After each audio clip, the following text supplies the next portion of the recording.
Good morning and welcome to the Henstitute.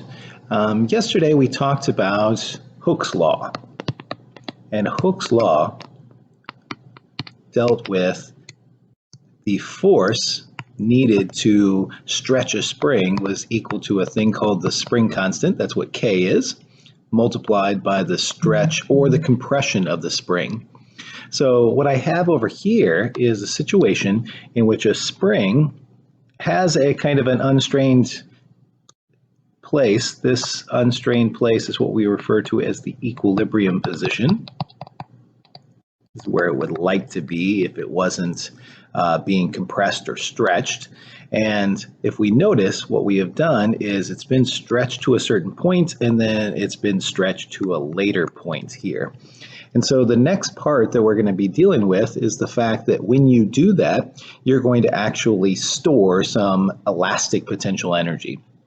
So normally what we've been doing is we've been going into the fact that when we actually do this, we start off with work. We are doing work to stretch this spring, which is equal to force times displacement times the cosine of the angle between them.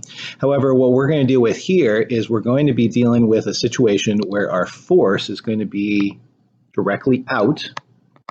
So we're going to pull on this thing and we're going to move it directly out. So everything's going to be in the same direction. In other words, this is just going to be the cosine of 0 degrees, which is just equal to 1. So we don't even have to worry about that part.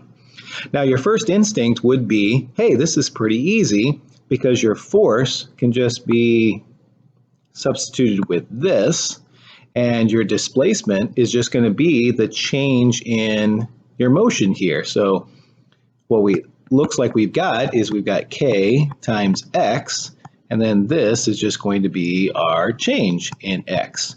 In other words, where we start off with some kind of final position minus some initial position. In other words, how much that changes. However, since this is also going to be the same thing, this is going to be some final position minus some initial position that we're going to actually deal with. It changes things a little bit because we can't just say K times D or K times X or K times delta X. So we're going to scrap this a little bit.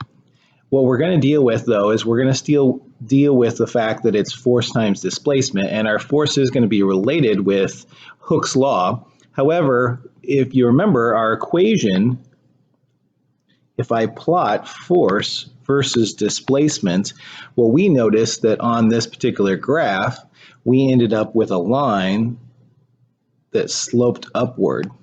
Technically, we didn't talk about this, but the slope would actually equal your spring constant. And so this is the equation. This is what it looks like. If you were to compress it, it would actually just become negative down here as well, but I'm just going to look at the stretching part. And since the force is going to actually start out at 0 and then increase up to some maximum, when we figure out our work, we actually need to use the average force, because we're actually starting off with 0 and then we're going to reach some maximum force. So this is our maximum force, and this is our initial force, so this is just 0, and it changes things a little bit. So our work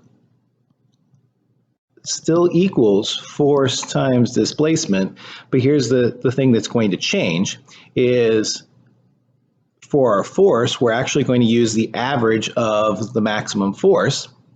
So we're going to end up with a 1/2 situation, 1/2 K times our change in displacement, and then this is going to be our change in displacement again. And what we basically end up with is to actually figure out how much work, which is going to cause a change in elastic potential energy.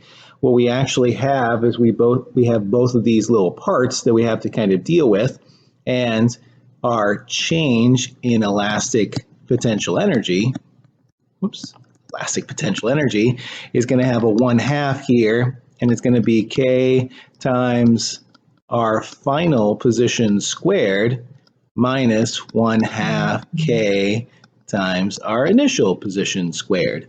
Or in other words, elastic potential energy itself is just 1/2 K times the displacement of that spring squared. So we end up with both of these parts here to actually figure it out, because we have this 1/2 coming in with the fact that our force is actually going to go from some initial value of 0 and up to some maximum. Now, to get a little more exact with it, we would actually be dealing with an integral, and we would be dealing with calculus. But for our basic idea, since it's a linear relationship, we can just do it this way. So we're going to look at some elastic potential energy situations with springs, and then later on we're going to do a little lab with this, a simulated lab where we can kind of get a feel for what's going on. This has been the Henstitute. Hope you enjoyed.